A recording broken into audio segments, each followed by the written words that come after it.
আমরা এই ক্লাসে কথা বলবো ওয়েবসাইট। তো ওয়েবসাইট বিল্ড আপ করার জন্য বিভিন্ন ধরনের সিএমএস আছে বা বিভিন্ন ধরনের ব্যবহার করে ওয়েবসাইট তৈরি করা যেতে পারে।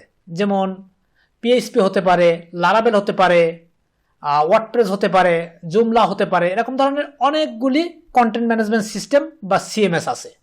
তো আমরা ব্যবহার করব হচ্ছে ওয়ার্ডপ্রেস। আমরা কেন পিএইচপি বা লারাভেল ব্যবহার করব না? পিএইচপি বা লারাভেল ব্যবহার করে একটি ওয়েবসাইট বিল্ড আপ করতে আপনার অনেক সময় লেগে যাবে। লাইক আপনি যদি ডাইরেক্ট প্রোগ্রামিং করে একটা ওয়েবসাইট বিল্ড আপ করেন কাস্টম, তাহলে সেটা অনেক সময় লাগবে। যেহেতু আপনার কোডিং এর কোনো নলেজ নেই, তাই আপনাকে একজন এক্সপার্ট হায়ার করতে হবে। ম্যানেজমেন্ট করার জন্য আপনি হয়তো বুঝতে পারবেন না, আপনাকে একজন এক্সপার্ট হায়ার করতে হবে। তার মানে অনেক অনেক প্রবলেম থাকবে।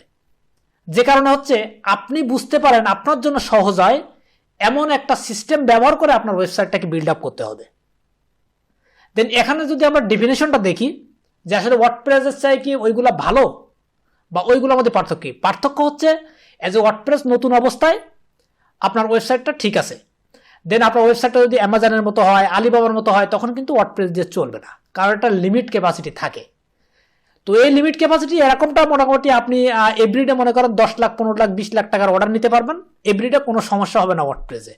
আপনার বিজনেস যদি অনেক অনেক বড় হয়, তখন হচ্ছে আপনাকে ওয়ার্ডপ্রেস দেওয়া চলবে না, তখন হচ্ছে অন্য কোনো সিস্টেম ব্যবহার করতে হবে।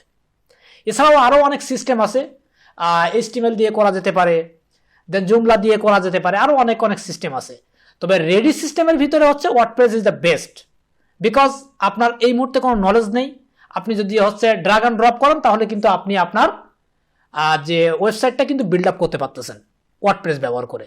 ওয়ার্ডপ্রেস এমন একটি কন্টেন্ট ম্যানেজমেন্ট সিস্টেম, এখানে হচ্ছে কোনো নলেজ না থাকলেও আপনি একটি ওয়েবসাইট বিল্ড আপ করতে পারেন এবং সেটা আপনার বিজনেসের ক্ষেত্রে ব্যবহার করতে পারেন। তো আমরা মূলত ওয়ার্ডপ্রেস ব্যবহার করে আমাদের ওয়েবসাইটটা ডিজাইন করব।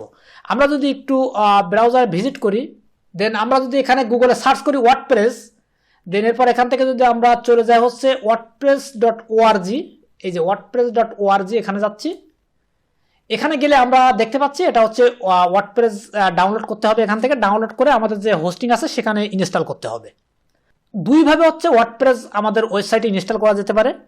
নাম্বার 1 হচ্ছে এখান থেকে ডাউনলোড করে ইনস্টল করা যেতে পারে। নাম্বার 2 হচ্ছে আমাদের যে হোস্টিং প্যানেল আছে বাই ডিফল্ট সেখান থেকে সরাসরি ইনস্টল করা যেতে পারে, লাইক প্লে স্টোরের মতো।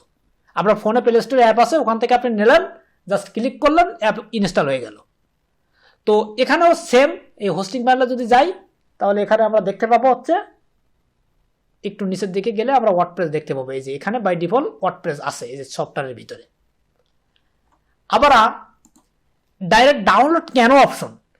অনেক অনেক হোস্টিং প্রোভাইডার আছে যাদের এখানে হচ্ছে এই সিস্টেমটা যুক্ত করা নেই।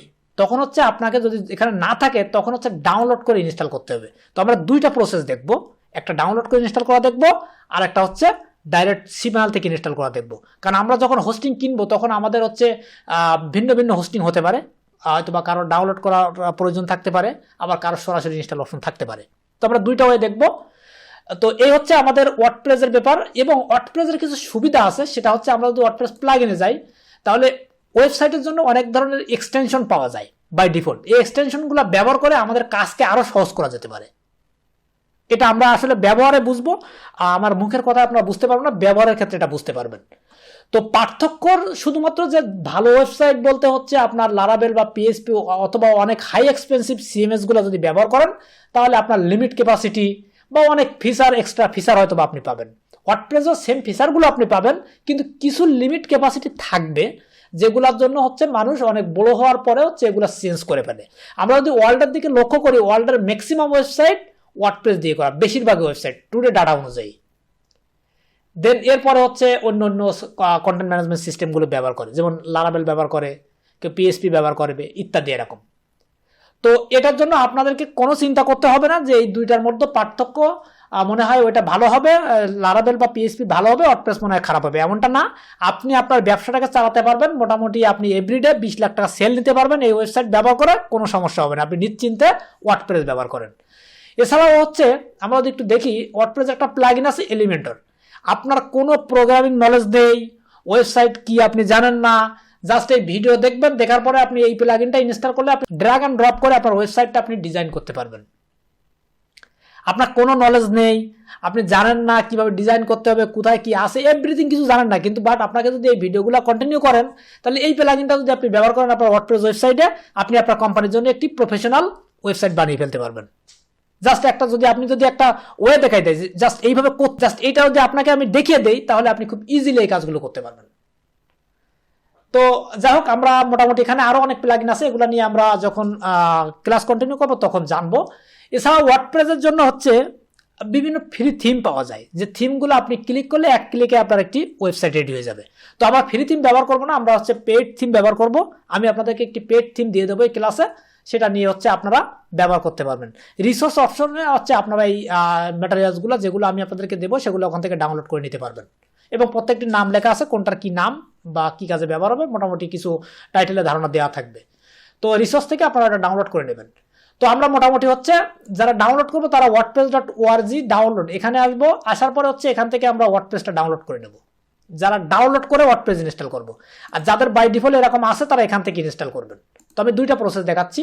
আমরা যদি ওয়ার্ডপ্রেসের অফিসিয়াল ওয়েবসাইটটাতে যাই, .just.org-তে যাই, তাহলে এখানে আমরা ওয়ার্ডপ্রেস সম্পর্কে আরো অনেক ইনফরমেশন পাবো। যদি কারোর প্রয়োজন হয় আপনারা দেখে নেবেন। যেহেতু আমাদের এটি বিজনেস পারপসে ক্লাস, ফ্রিল্যান্সিং পারপসে না, তাই আমরা খুঁটিনাটি বিষয় নিয়ে এখানে আলোচনা করতেছি না। যত শর্ট টার্মের ভিতরে আমাদের একটি বিজনেস লঞ্চ করা যায় এবং সেখান থেকে আমরা প্রফিট আর্ন করতে পারি, সেই বিষয়টি আমাদের মেন লক্ষ্য।